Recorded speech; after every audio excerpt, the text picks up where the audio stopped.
Hello කොහොමද කට්ටියට? ඉතින් අද අපි යන්න හදන්නේ යාපනයේ තියෙන ලස්සනම මුහුදු තීරයකට. ඒක තමයි කසුරිනා මුහුදු තීරය.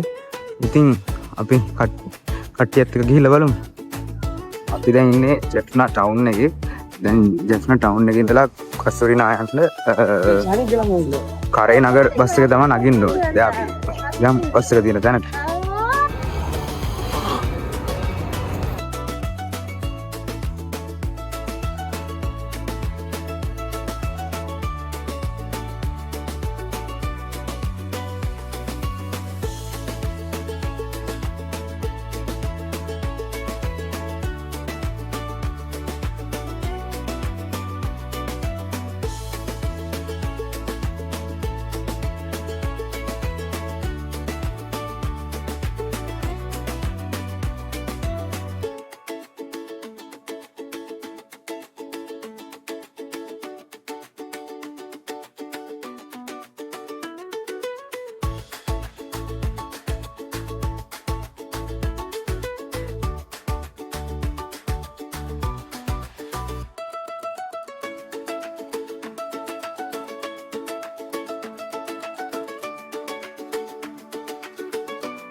මේ තියෙන්නේ යාපනයේ අර්ධද්වීපයයි කරේ නගර දූපතයි වෙන් කරන කලපුව. ඒක හරිය ලස්සන කලපුවක් මැදින් තමයි අපිට කරේ නගර දූපතට යන්න තියෙන්නේ.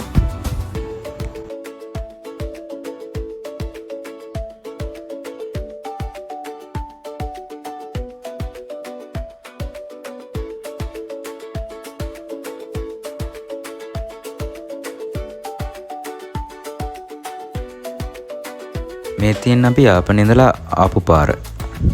මේ පැත්තෙන් දිගටම ගියාම ෆෝර්ට් හැමල් හිල් බලකොටු හම්බ වෙනවා. අපිට කසුරිනා වලට යන්න තියෙන්නේ මෙන්න මේ පාරේ. අපිට ඒ හන්දියෙන් බහින්න ඕනේ. අපි ආවේ CTV බස් එකකනේ.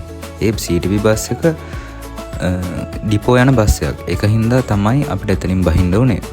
නැත්තම් කරේ නගර බස් එකේ නැග්ගනම් අපිට මේ කසුරිනා වලට හැරෙන හන්දියටම යන්න පුළුවන්.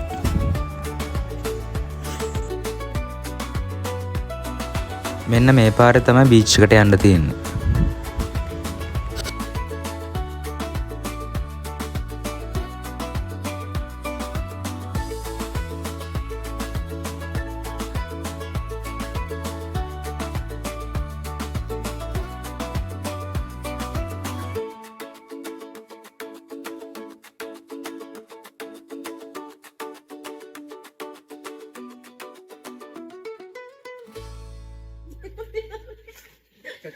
අපේ කට්ටිය ඉතින් දැන් වෙන පාරේ අඹ ගහක් තිබිලා අඹ කඩනවා.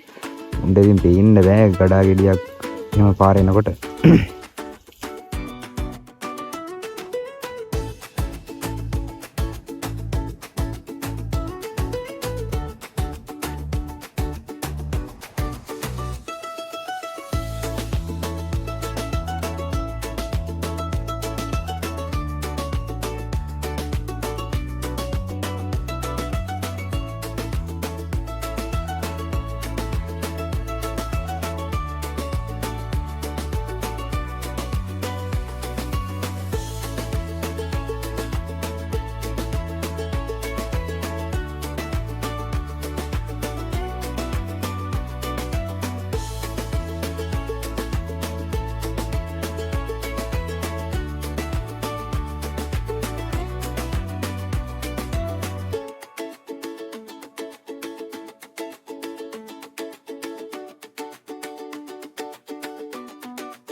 අපි දැන් රුපියල් 50ක ටිකට් එකක් අරගෙන දැන් කසුරිනා බීච් එකට යන ගමන් ඉන්නේ. කසුරිනා කියන නම හැදිලා තියෙන්නේ මෙන්න මේ වටේ තියෙන මේ කසුරිනා කියන ශාකේ හින්දා. ඒ ගස් මේ බීච් එකේ ගොඩක් තියෙනවා. ගොඩක් කියන්නේ හැමතැනම වගේ තියෙන්නේ ඒ කසුරිනා කියන ගස්.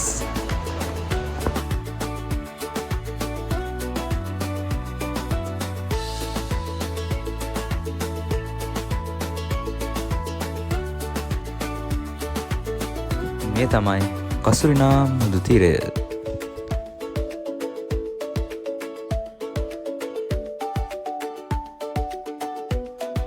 යාපනයේ තියෙන ලස්සනම මුහුදු තීරයක් තමයි මේක. ඉතින් සංචාරකයෝ ගොඩක් එන තැනක්.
අපි අපේ කසුරිනා බ්ලොග් එක එතනින් ඉවර කරනවා.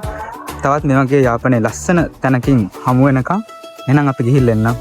ඔයාලා හැමෝම පරිස්සමෙන් ඉන්න. බයි.